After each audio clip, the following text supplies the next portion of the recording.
Y buenas tardes, gracias por haber venido. Hoy tenemos otra cita con el programa de Encuentros con Artistas. Ya sabéis que es el programa en el que un artista de la colección que está mostrando sus obras en la exposición de la colección, pues nos cuenta su trabajo, sus procesos de trabajo. Y hoy estamos muy contentos porque ha venido Rogelio López Cuenca, que tiene 2 piezas abajo en la colección. Y entonces vamos a hacer como otras veces, que primero vamos a estar aquí con Rogelio, nos va a contar un poco sus procesos de trabajo, luego bajaremos a la sala a ver las piezas y luego ya pues tomaremos algo juntos también. Vale, gracias. Vale. Bueno, muy buenas tardes y muchísimas gracias por haber venido y gracias a la institución y sus representantes por ofrecerme esta oportunidad de compartir con vosotros esta reflexión, este repaso acerca de determinados trabajos, ¿no? Que voy a enfocar a partir precisamente de esas 2 piezas que hay en la exposición y haciendo un poco la oportunidad que te ofrecen estas situaciones es de tú mismo hacer una relectura de lo que has ido haciendo a lo largo del tiempo y descubrir con distancia, porque una vez que los trabajos están hechos ya nos dejan hasta cierto punto de pertenecerte, sobre todo su interpretación, ¿no?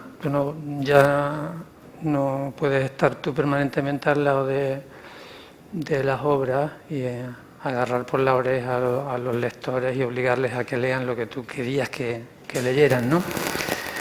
Entonces, ya digo que esa distancia te ofrece una oportunidad que me parece muy interesante. Bien, esta es una foto de las que he extraído de internet, de donde se ven tal y como están las piezas, que son las 2 que están en el lado izquierdo, ¿no? Son estas 2. Son 2 fotografías extraídas de la izquierda, de una revista, ¿no? de actualidad, de una revuelta, de un riot, de un alboroto o así en la ciudad de Los Ángeles en el año 92. Y la otra procede de la colección de fotografías de la revista Life, son fotografías de la Segunda Guerra Mundial en el Pacífico. Y vamos a ver este tipo de cruces recurrentemente, ¿no? Se trataría de combinar imágenes y textos que proceden de universos distintos o de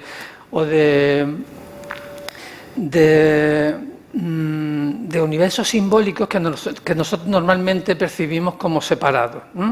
La publicidad comercial, las revistas de consumo, etcétera. Y por otra parte la documentación. Incluso cuando estamos viendo la televisión o cuando estamos leyendo el periódico, enseguida percibimos por el tipo de disposición en el espacio, por el tipo de lugar que ocupan en esa presentación, por el tipo, el colorido que tienen, etcétera, que pertenece al ámbito de la publicidad y que pertenece al ámbito de las noticias, ¿no? Es decir, y eso acaba construyendo una percepción del mundo como si una cosa y otra no tuvieran relación. Es decir, que el turismo, por una parte, y los movimientos migratorios o los éxodos de refugiados que huyen de la violencia no tuvieran relación, no sucedieran en el mismo mundo. Entonces, la idea sería un poco alejarte, ampliar el foco y comportarte como si fueras en principio, como si fueras un marciano, un extraño total. Mi formación académica es como lingüista y y bueno, y mi primera vocación era literaria, ¿no? Poética, en el sentido más tradicional de la poesía, es decir, de palabras escritas con tinta negra sobre papel blanco. Y entonces, quizá esa formación es la que te permite distanciarte un poco del modo habitual en el que uno percibe tanto los textos, literarios o no, como las imágenes.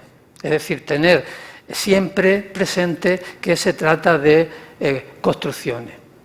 Pongo un ejemplo que seguramente todos hemos vivido alguna vez, cuando estás en el cine y estás como súper emocionado, súper preocupado por lo que estás viendo, porque te has metido tanto en el relato que tú mismo te tienes que recordar que es una película, ¿no? No, hombre, no te van a poner aquí a llorar o a enfadarte, que es una construcción, que en realidad no es un minero atrapado en la mina, sino que es Paco Rabanne, que está trabajando y que el hombre que lo hace muy bien, ¿no? Está cumpliendo su deber. Entonces, ya digo que de ese modo, tú mismo, no quiere decir que eso impida que tú seas capaz de disfrutar de un poema, de un soneto de Garcilaso de la Vega. Yo puedo disfrutar y emocionarme como todos los demás, pero al mismo tiempo tienes la formación como para ser capaz de comprobar por qué eso emociona.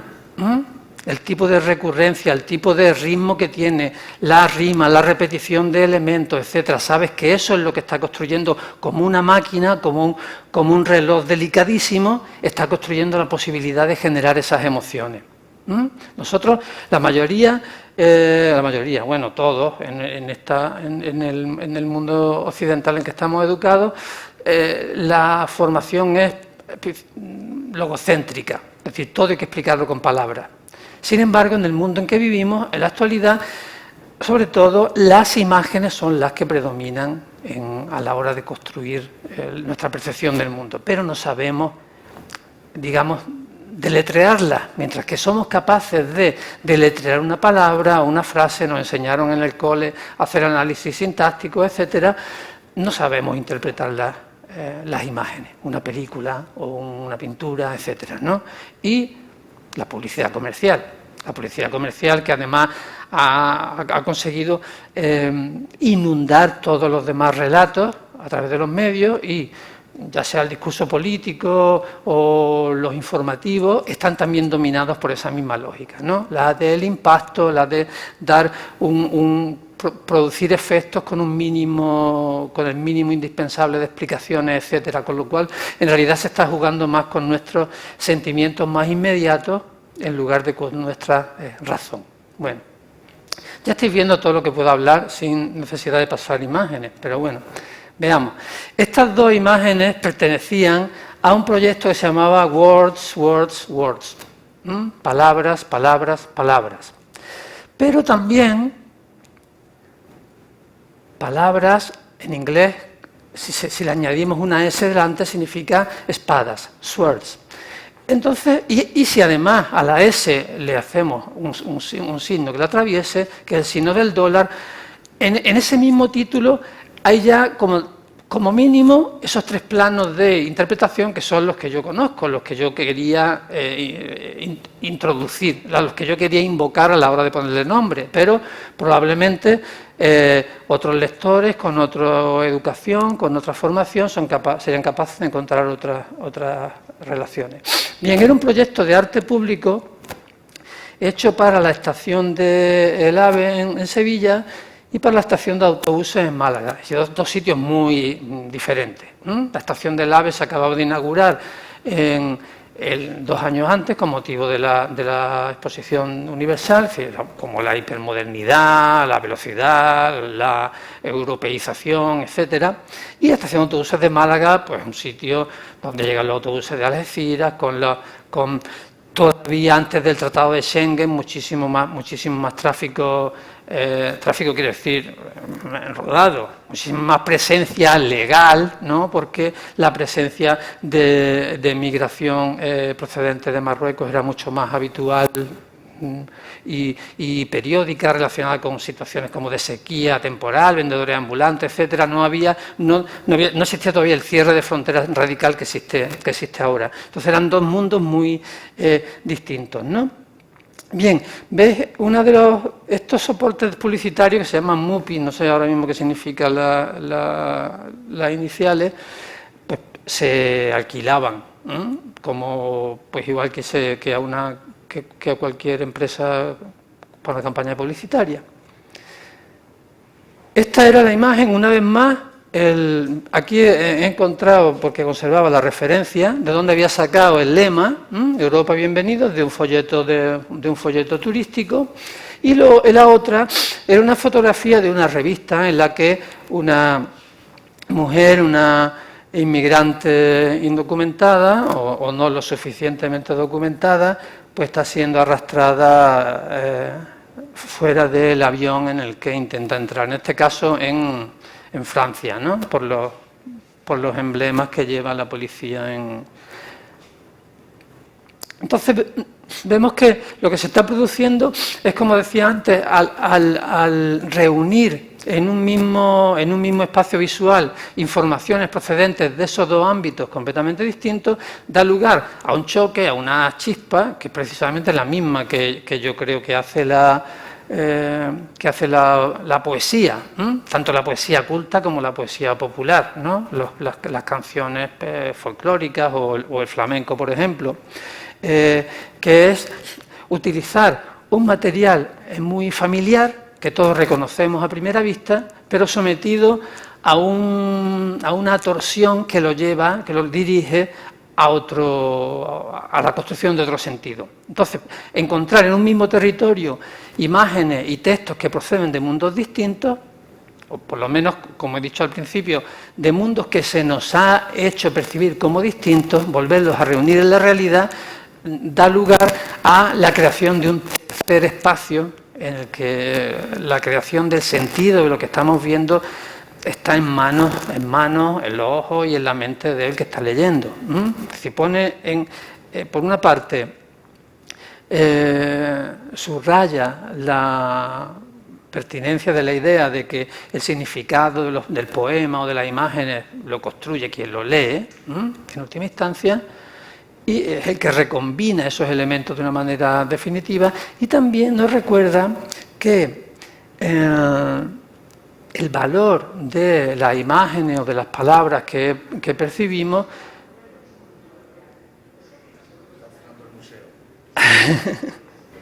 digo, oigo voces recordando que, como advirtiéndome, no mientas. Estaba diciendo que el significado de las imágenes y de las palabras no es nunca definitivo. Está siempre en permanente renegociación. Las relaciones entre las palabras y las cosas son temporales y a lo largo de la historia un signo va cambiando de valor dependiendo del momento histórico.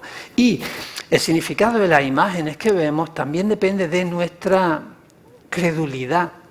Hasta qué punto nosotros construimos su valor porque creemos aquello que estamos viendo, ¿no? Por ejemplo, en las fotografías de prensa, cuando se muestran, tendemos a entender la fotografía como si fuera la mera realidad, ¿no? Hay una especie de máquina que se ha puesto delante de la realidad y la traduce, sin tener en cuenta que es una reproducción, que es una construcción, que el fotógrafo inevitablemente es un sujeto cuya visión del mundo está determinada pues, por su educación, por su clase social, por su relación con el tema que está tratando, y va a enfocar de una manera determinada. Nosotros nunca vamos a ver la realidad a través de la fotografía, sino que son construcciones, son representaciones. Bien, esto es una de esas imágenes de la estación de Santa Justa en Sevilla, y pues me detengo un poco también en todas las imágenes tenían que ver, como decía, aludían al término de una manera muy amplia del viaje, ¿no? Esta fotografía célebre de de la guerra de Vietnam, en que hay unos niños que están huyendo de un bombardeo con napalm, con un tipo de explosivo que desollaba a las personas. Y es una imagen tan célebre, tan reproducida, tan conocida, que prácticamente ha sufrido un proceso que a veces las imágenes padecen, que es, o las imágenes que nacieron del mundo del fotoperiodismo, pero que se han ido estetizando conforme las hemos ido contemplando, han ido vaciándose del valor de denuncia que tenían y se han ido convirtiendo en un objeto estético.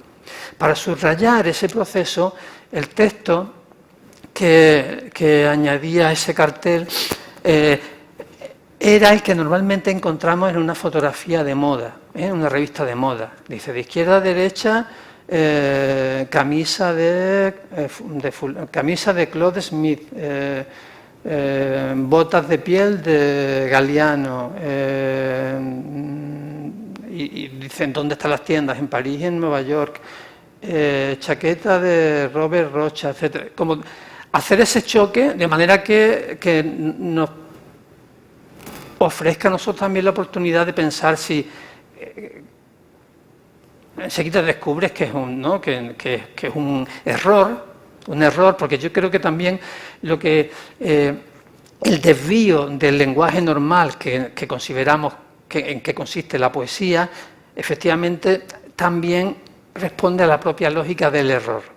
Recordemos con qué gracia en el proceso de aprendizaje de una lengua los niños pequeños dicen cosas verdaderamente maravillosas, ¿no? Y son errores. Mientras se está cerrando la relación directa que hay entre las palabras y las cosas, se producen esos accidentes, esas maravillas, que son las que la poesía o la práctica artística va luego a conservar. Pero que para la mayoría de los usuarios de los lenguajes se nos va coartando, ¿no? Es decir, nos parece un derroche, porque el uso del lenguaje es eminentemente, de un modo obligatorio, productivista, ¿no? Tiene una finalidad inmediata. Y esos flecos sueltos que se le quedan en lo que llamamos lenguaje poético, pues se van como reprimiendo, como una pérdida de tiempo y de eficacia del lenguaje. Esto es otro de los carteles en los que también el título de una revista de deportes náuticos pues se incorporaba a una fotografía de refugiados por motivos políticos, en este caso en el mar de Vietnam a final de los 70.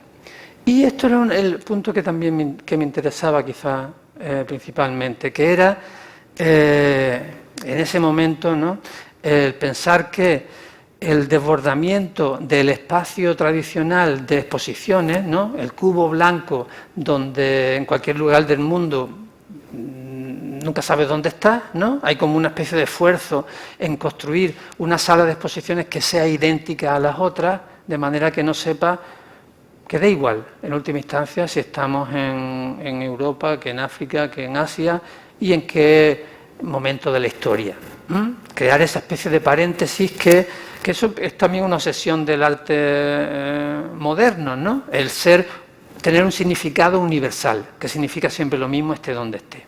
Por eso seguramente esa obsesión por crear ese paréntesis del cubo blanco completamente aislado, donde normalmente tampoco hay ruidos de la calle, etcétera, ¿no? Una especie como de laboratorio exento.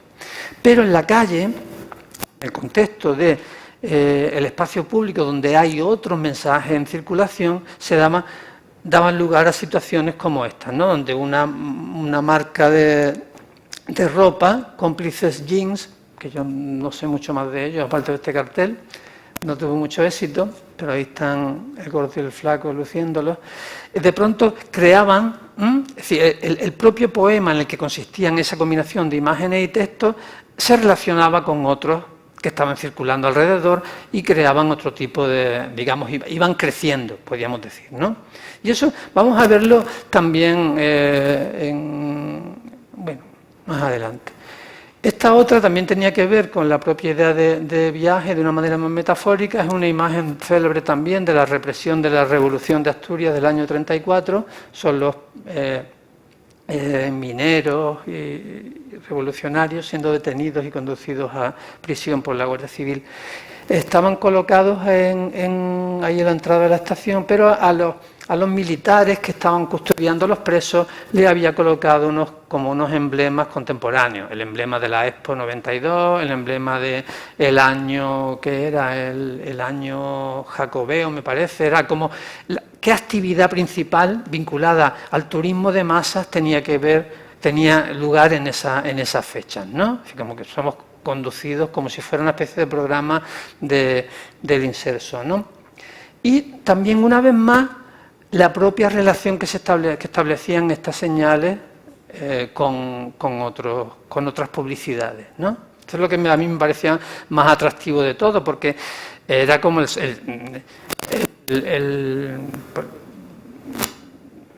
digamos, como uno de los presupuestos básicos de la investigación en los procesos creativos es que sea sorprendente para ti, ¿no?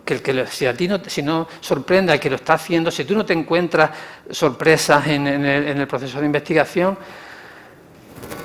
¿cómo va a poder sorprender a nadie más? Me parecía que era algo como muy satisfactorio, no tener todos los elementos bajo control, como una determinados tipos de prácticas artísticas que a veces nos encontramos, o de poesía, y me disculparéis que esté todo el rato trenzándolas porque me parece que se parecen muchísimo, en los que todo está súper controlado.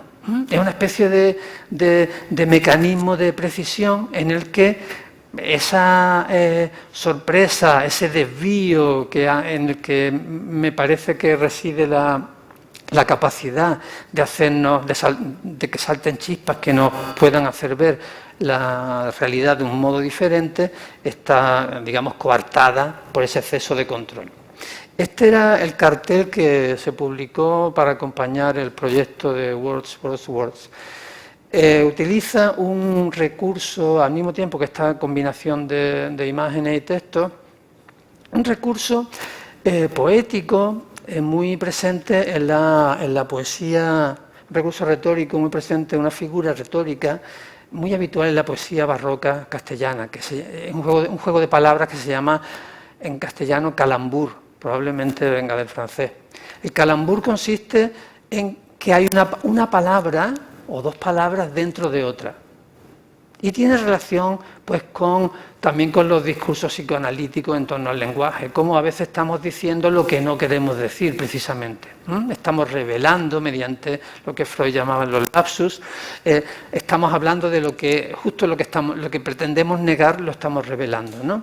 Entonces, la palabra en inglés nowhere, que significa en ninguna parte, si la partimos a partir de la W, significa justo lo contrario que en ninguna parte. Significa aquí y ahora. Eso ha sido como un lema permanente en los proyectos que he realizado posteriormente, pero hacer trabajos sobre historias concretas de ciudades donde en lo que parece que no sucede, sin embargo, está precisamente allí. O como los propios monumentos que hay en la ciudad están ocultando, están haciendo una especie de falsa memoria, ¿no? Lo que también Freud llamaba los recuerdos encubridores. Están conmemorando algo que oculta una complejidad mucho mayor. Bien, pero eso también, este mismo hallazgo me sirvió para interpretar el propio tipo de trabajo que había estado realizando anteriormente. Vamos a ver algunos ejemplos. Os decía que mis inicios, uno no tiene vocaciones así que vengan de la luna, no, vienen del contexto en el que uno crece. Yo no tenía ninguna relación con el mundo del arte, ni creo que hubiera entrado en un museo antes de tener como 20 años o por ahí.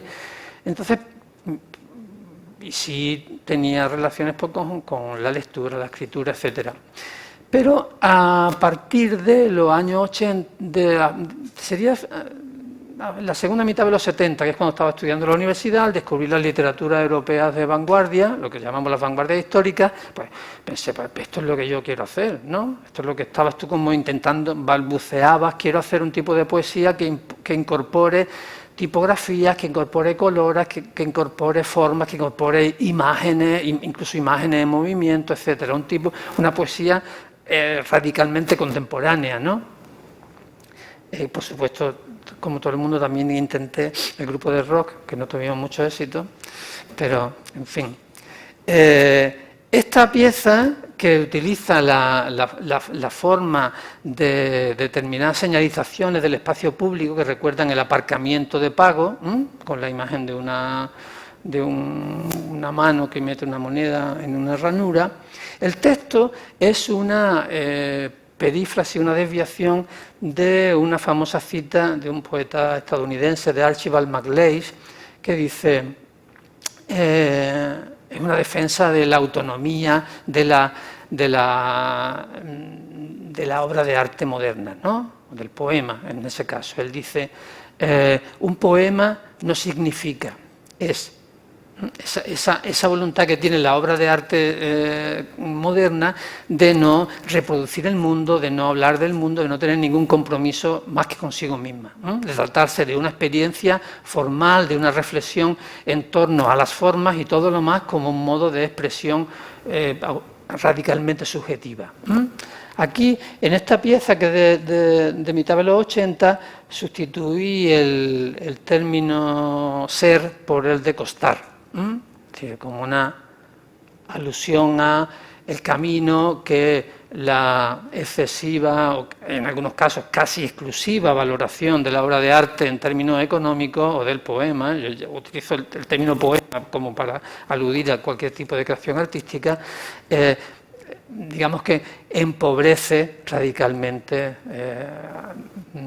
cualquier tipo de otras valoraciones que se supone que son las que tendrían que servirnos, ¿no? Cuando el único baremo es el mercado, pues sabemos que lo único que vamos a tener más una cultura o un arte de grandes éxitos y de bestsellers.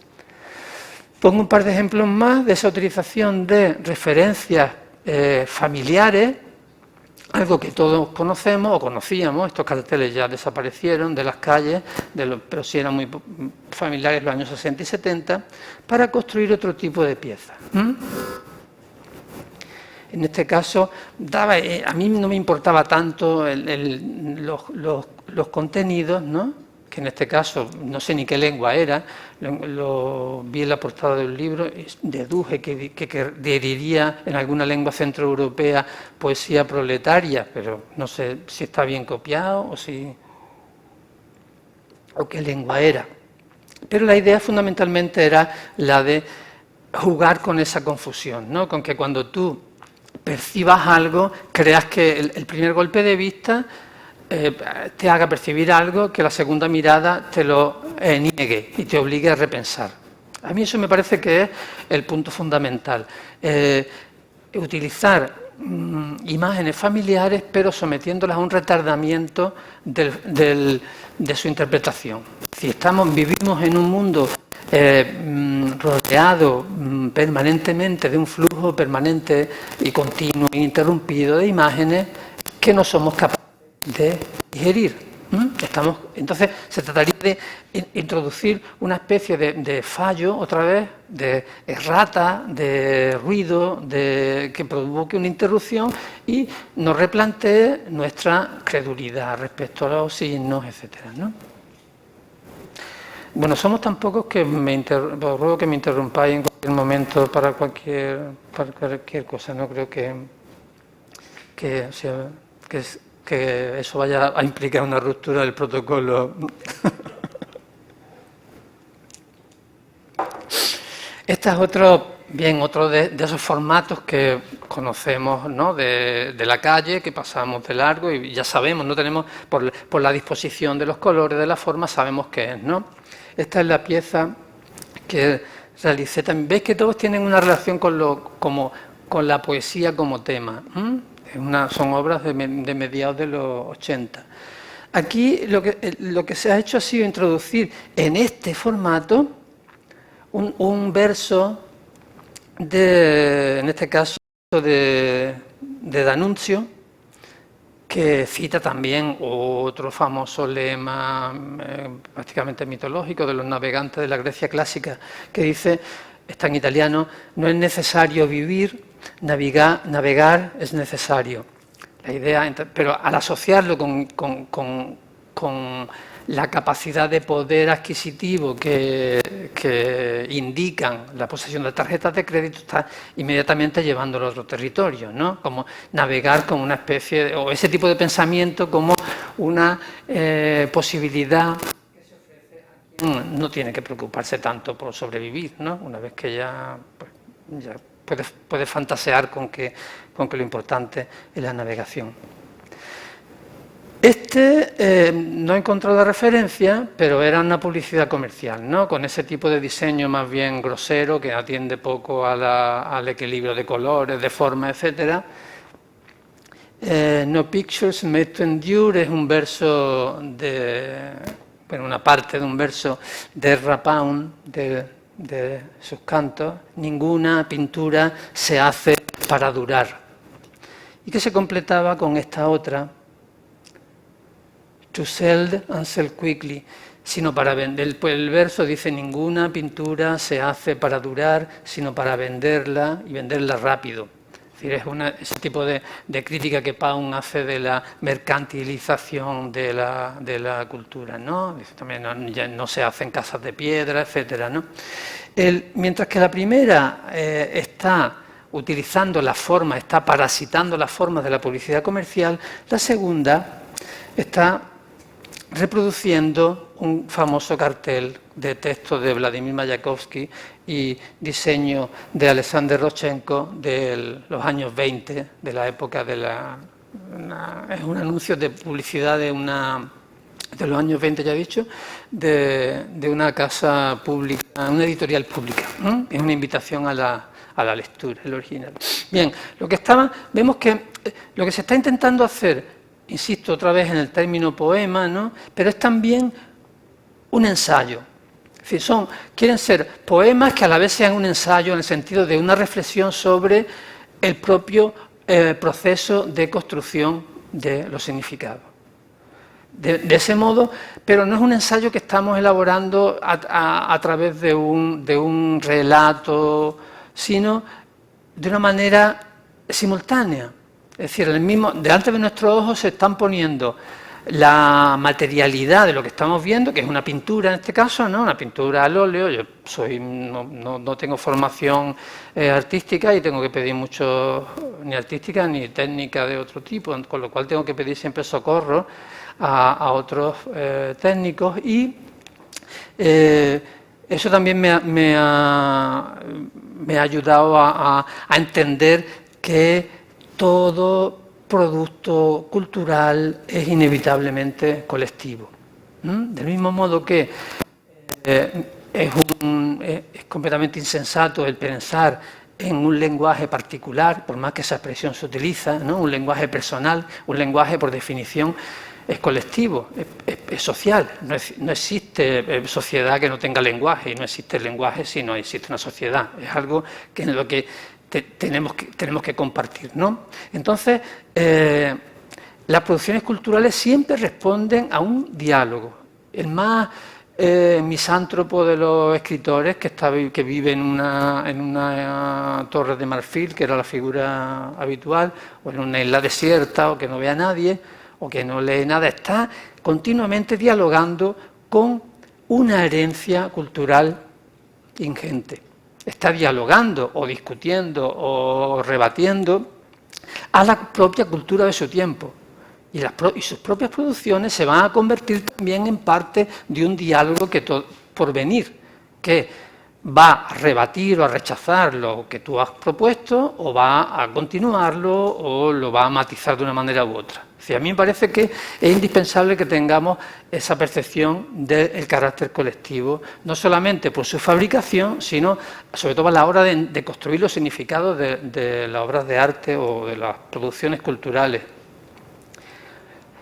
Ay, me he ido para atrás, perdón. Otra vez la imagen de la... Ah, es que esta me he equivocado antes, se me ha colado. La he confundido por el parecido que tienen. Esta era la que os quería poner para ilustrar la que vimos antes, ¿no? Ok. Bien, la siguiente, esta a mí me gusta mucho esta imagen porque, en este caso, porque al lado pone la palabra teléfono. Bueno, este es el icono que hay para indicar un teléfono público en los Estados Unidos, ¿no? Pero esta figura es lo que se llama una metáfora fósil.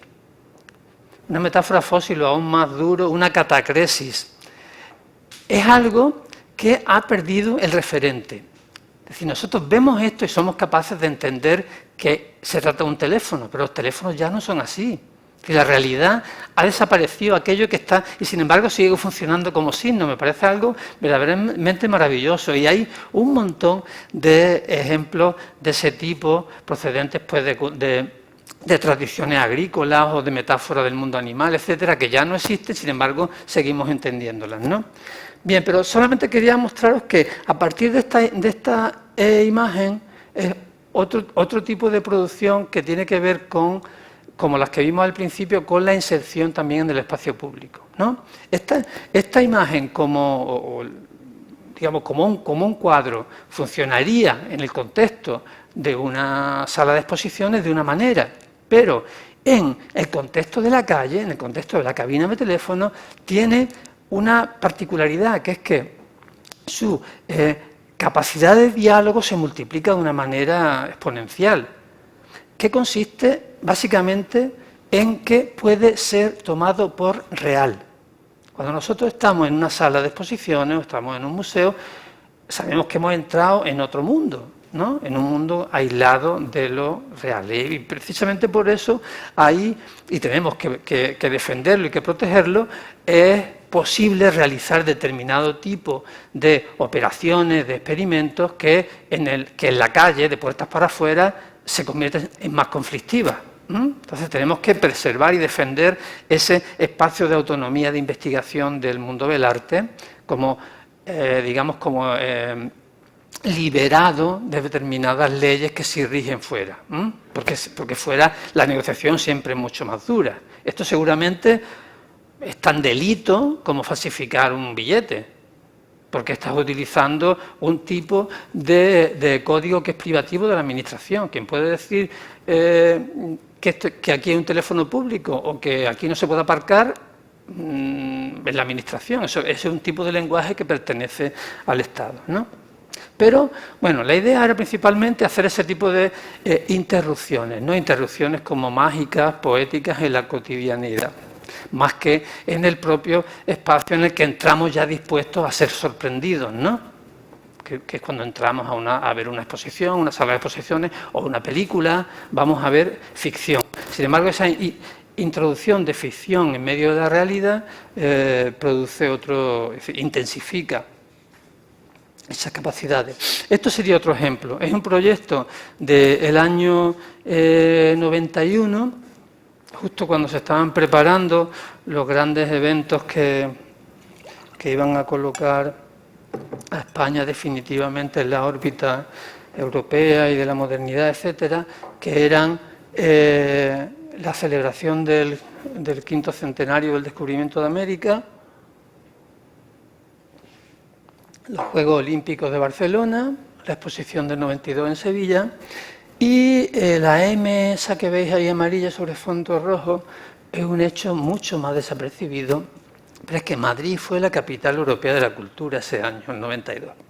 Bien, la idea era utilizar esos logos. Esto, una vez más, seguramente esto tiene un grado constitutivo de delito, en el sentido que tú estás utilizando un tipo de materiales protegidos por copyright, etcétera, ¿no?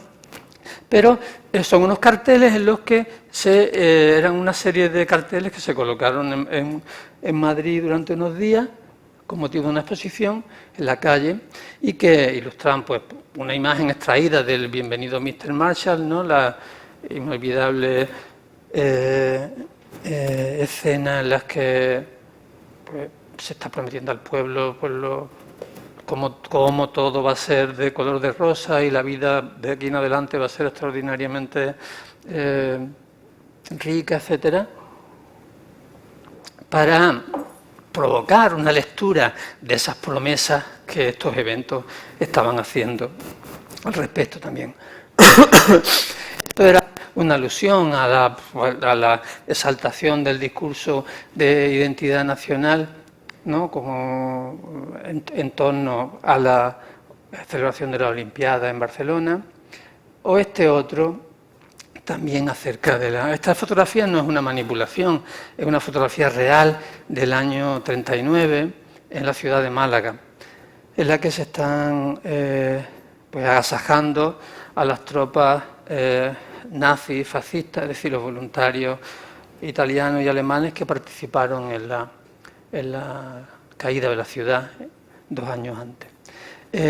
Bien, lo que está intentando... Bien, es decir, me parece que esa combinación de imágenes y textos o determinadas iconografías que chocan, que no pertenecen al mismo discurso, pero que enseguida generan un espacio, no necesitan tampoco una explicación que en última instancia no puede ser más que parcial, porque, como he dicho antes, tú, en cuanto pones en circulación una imagen, un signo, no eres dueño de su interpretación, ¿no? Y a lo largo del tiempo va a ir cambiando de sentido.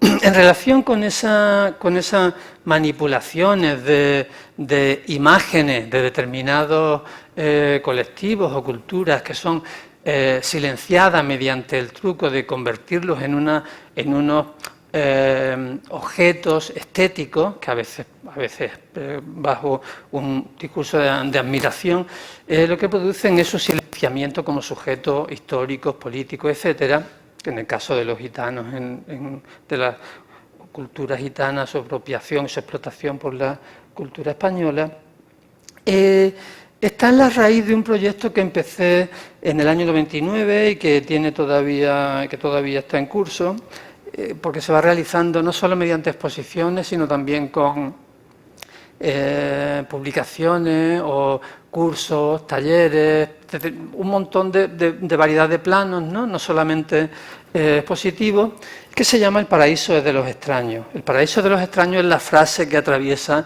ahí la bandera de la Unión Europea, la antigua bandera de las 12 estrellas. El título procede de un hadith. Un hadith es una frase o un hecho atribuido a Mahoma que completa, pero que no está en el Corán, sino que completa esas enseñanzas, ¿no? Es decir, digamos que la tradición ha ido atribuyendo y ha ido completando determinados pensamientos acerca de probablemente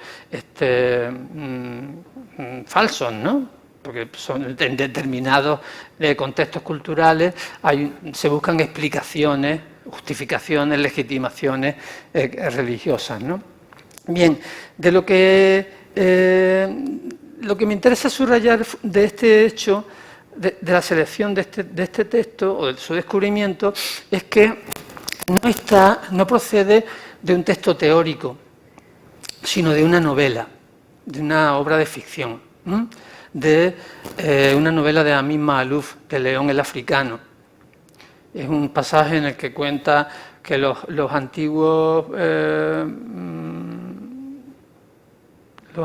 musulmanes granadinos, pues respondiendo a las presiones después de la Reconquista, pues van siendo obligados a ir abandonando sus hábitos, sus costumbres, su lengua, etcétera, y hay momentos en que se preocupan, ¿no? Los moriscos están bautizados, comen cerdo, no celebran el viernes, no ayunan en Ramadán, su preocupación es, pero ¿seguimos siendo musulmanes si no hacemos esto?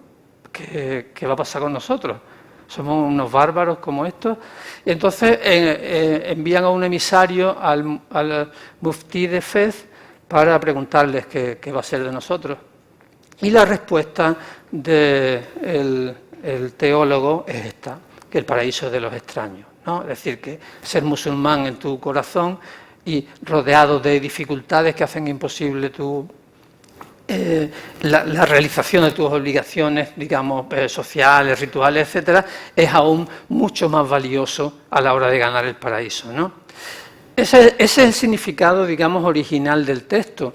Pero nosotros, y con mucha frecuencia utilizo también el plural porque me parece que está siempre trabajando, como antes he dicho, colectivamente, ¿no?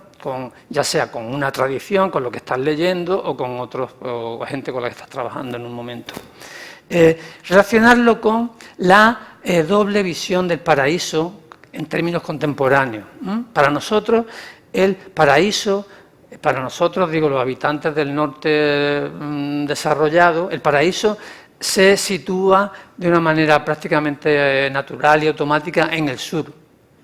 Cuando vamos de vacaciones pues ya sea al sur global, es decir, Asia, Latinoamérica, África, ahí descubrimos que allí la vida todavía es digna de ser vivida, no hay las prisas ni las obsesiones de la sociedad de consumo, etcétera, ¿no? Pero lo vimos de una manera temporal.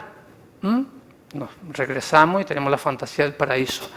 Porque los habitantes de ese paraíso del sur, sin embargo, colocan el paraíso precisamente en el norte, donde tenemos seguridad respecto a la violencia, donde tenemos de una manera generalizada pues, determinado grado de confort, de comodidad, de seguridad, etcétera, ¿no?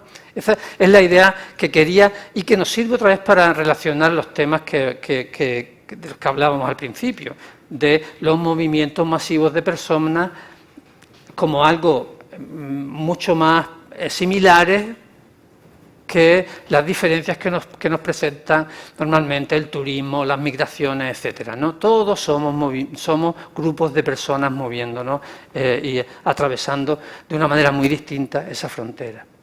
Enseño un par de piezas de este proyecto.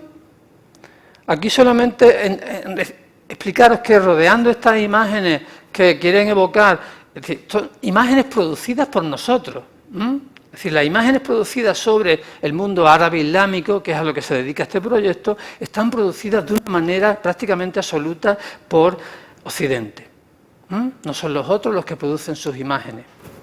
Y cuando lo hacen, porque sí que hay fotógrafos en Siria, fotógrafos en Palestina, etcétera, sufren una criba tal a través de las 3 o 4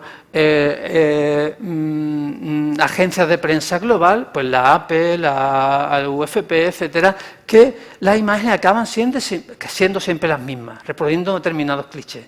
De ahí que estas imágenes extraídas de la publicidad comercial, de la turística y de las noticias, están intentando subrayar ese reparto de papeles entre quién puede ver, quién no puede ver, quién es el que mira, qué es lo que se puede ver, etcétera. Y los textos que lo rodean responden a digamos a las lentes a través de las cuales nosotros nos imaginamos Oriente, que es el término por el que se definiría. Y son nombres de autores literarios, pues Lord Byron, Beckford o pintores, Paul Klee, Renoir, etcétera. ¿Quiénes han construido esas imágenes? Porque nosotros la mayoría de las ideas que tenemos del mundo no proceden de nuestra propia experiencia, sino de otras imágenes que han construido otras personas. Una de las más dominantes es precisamente la de el harén en la pintura orientalista. Y lo más significativo de el harén, que es la imagen más representada en toda la pintura del siglo XIX, es que nadie lo vio. Eso quizás es lo más revelador.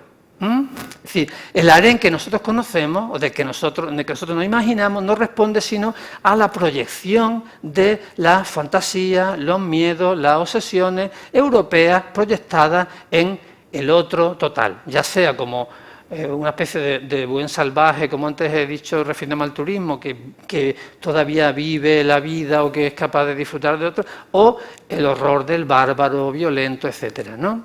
En este caso es un fotograma de un vídeo en el que lo que se hizo fue completar imágenes de esas fotografías con una banda informativa y de números de teléfono de canales pornográficos árabes, que se emiten pues en Arabia Saudí. Y me parece que tenemos que acabar, ¿verdad? Entonces me voy a ir al final, siempre tengo preparado el final, para que nos sirva. Bueno, el final tiene que ver con el principio, claro. Es para desmitificar un poco a esto, como era F5, ¿será? ¿Pruebo? Sí. Ah, pero empezamos de nuevo, no me vale. A ver. Quiero que vayamos a las últimas, que son estas.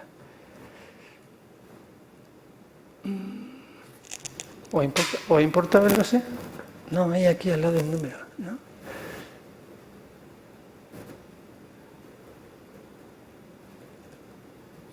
Muy bien.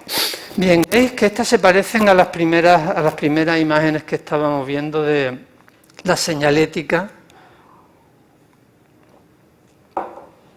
urbana. Esto estaba a las entradas de las ciudades, indicando según un código muy estricto. Los colores blancos indican las carreteras, los azules las autovías, los amarillos zonas de servicio, etcétera. Lo que hice fue construir una pieza en la que se habían cambiado esa información habitual por un verso. Un verso extraído de un libro así como de máximas o de epigramas de Picabia, de Francis Picabia. El texto dice: atravesar las ideas, cómo se atraviesan los pueblos y las fronteras. Esta es la única fotografía que hay de la instalación que con unos amigos intentamos hacer en una carretera, pues íbamos a hacerle varias fotos, ¿no? Para localizarlo, cómo funcionaría en el contexto en el que en principio debía pertenecer. Digo que esta es la única foto porque la Guardia Civil apareció inmediatísimamente y pues requisó la pieza, fue toda una larga historia para recuperarla. En fin, eso desde el año 89, la constatación que efectivamente la potencialidad que una obra tiene en el contexto público se multiplica de una manera enorme. Es decir, esto que en la calle provocó la presencia inmediata de la policía, cuando conseguimos recuperarlo, una vez más, en la sala de exposiciones, ¿no? Pues felizmente se compró, se vendió y sin ningún tipo de conflicto. Sin embargo, en la calle, ¿dónde radicaba lo explosivo? No en su contenido, evidentemente. Es decir, lo que entendemos normalmente interpretar como el valor político de una obra, lo tendemos a asociar al tema del que está tratando. Sin embargo, aquí no estaba tratando ningún tema, es más, ningún tema explícitamente político. Es más, era de difícil lectura. Este era un pueblo de Málaga en el que probablemente el guardia que nos detuvo no lo leyó. ¿Qué es lo que estaba sucediendo ahí? Esta señal, su mera presencia, estaba poniendo en cuestión todo el sistema de señales. Si esta señal no dice nada, no está conduciendo, no está informando, no está distribuyendo el tráfico, la siguiente sí, la anterior también, ¿no? Entonces es descubrir que una simple intromisión muy pequeña podía efectivamente, de una manera radical, provocar una interrupción intolerable. Y independientemente de su contenido. Es decir, la cuestión era una determinada forma y en un determinado contexto. Porque ya he dicho que en la sala de exposiciones pues, perfectamente funcionó y se vendió. Ya digo que felizmente. Y pues nada, ya le perdimos la pista después de esto. Hasta que años más tarde un amigo me mandó esta foto en la que aparecía en la casa de alguien.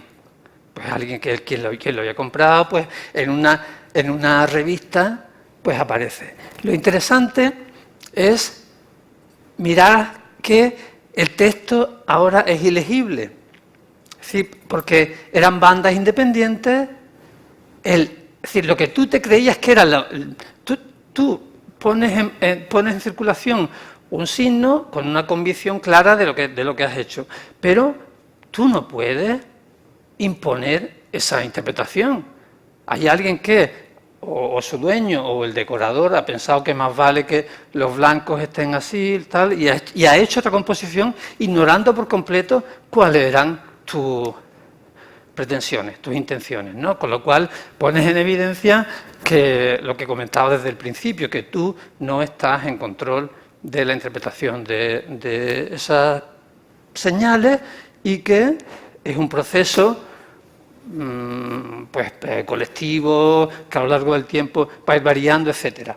Y para rematar la lección que eso tiene que dar a la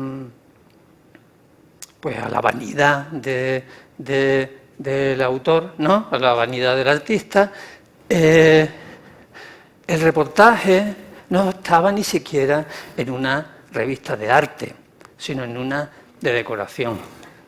Y el reportaje era sobre estanterías, es decir, la obra está ahí como algo completamente accidental, como de fondo, ¿no? Entonces, me agrada terminar con este ejemplo porque creo que redondea esta idea de que efectivamente estamos acostumbrados a estar en el museo como entre iguales, entre todos compartimos determinadas convicciones, etcétera, acerca del valor de las obras, pero el mundo es mucho más ruidoso, en el mundo pasan muchas más cosas y tenemos que pensar que tenemos que dialogar con eso, ¿no?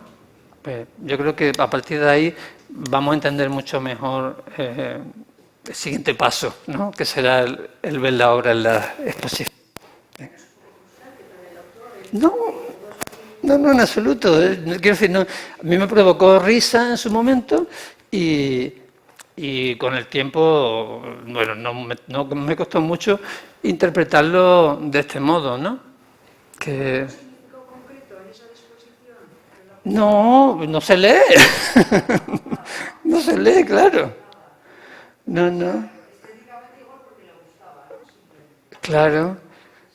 No, a mí me pareció una cosa, claro, quiero decir que también tiene que ver con la propia concepción que tú tienes de la poesía. Si tú lo que haces es utilizar el lenguaje, las mismas palabras que están en el diccionario, pero ponerlas en otro orden, con eso, pues tú estás poniendo algo que es susceptible de entrar en una cadena de interpretaciones permanentes.